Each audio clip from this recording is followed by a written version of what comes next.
Praise lord. దేవుని పరిశుద్ధమైన నామమునకు మహిమ కలుగునుగాక.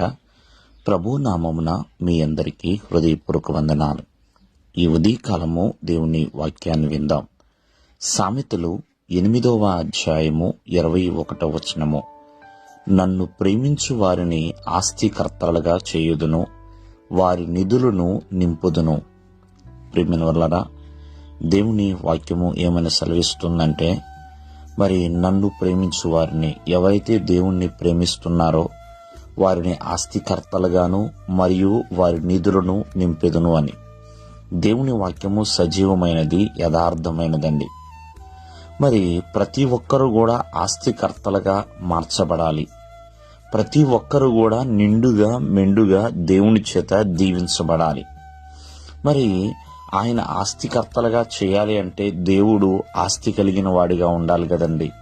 అంటే ఆయన సర్వకృపానిధి కలిగిన వాడండి. ఆయన దగ్గర లేనిదంటూ ఏమీ లేదండి.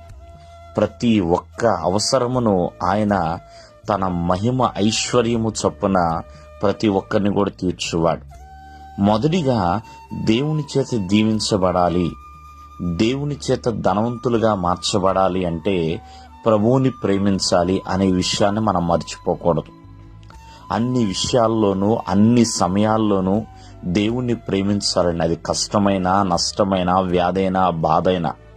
ఉదాహరణగా చెప్పాలంటే, యేసేపు ఒకప్పుడు ప్రియమైన వర్లరా తండ్రి చేత ప్రేమించబడ్డాడు.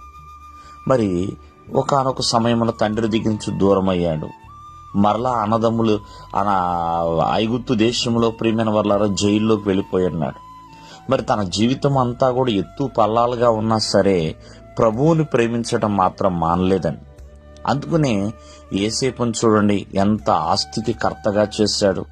యేసేపు యొక్క నిధులను నింపి ఉన్నాడు ప్రియమైన వర్లారా. అబ్రహాం విషయంలో కావచ్చు, దావీదు విషయంలో కావచ్చు, యోబు విషయంలో కావచ్చు, వీళ్ళు కష్టాల్లో, నష్టాల్లో, అన్ని సమయాల్లో ప్రభువుని మాత్రం ప్రేమించటం విడిచిపెట్టలేదు. దావీదుని గొర్రెల దొడ్డిలోంచి ప్రియమైన వర్లరా నడిపించలేదా? రాజుగా, ఇశ్రాయేలు జనాంగానికి రాజుగా అభిషేకించలేదా?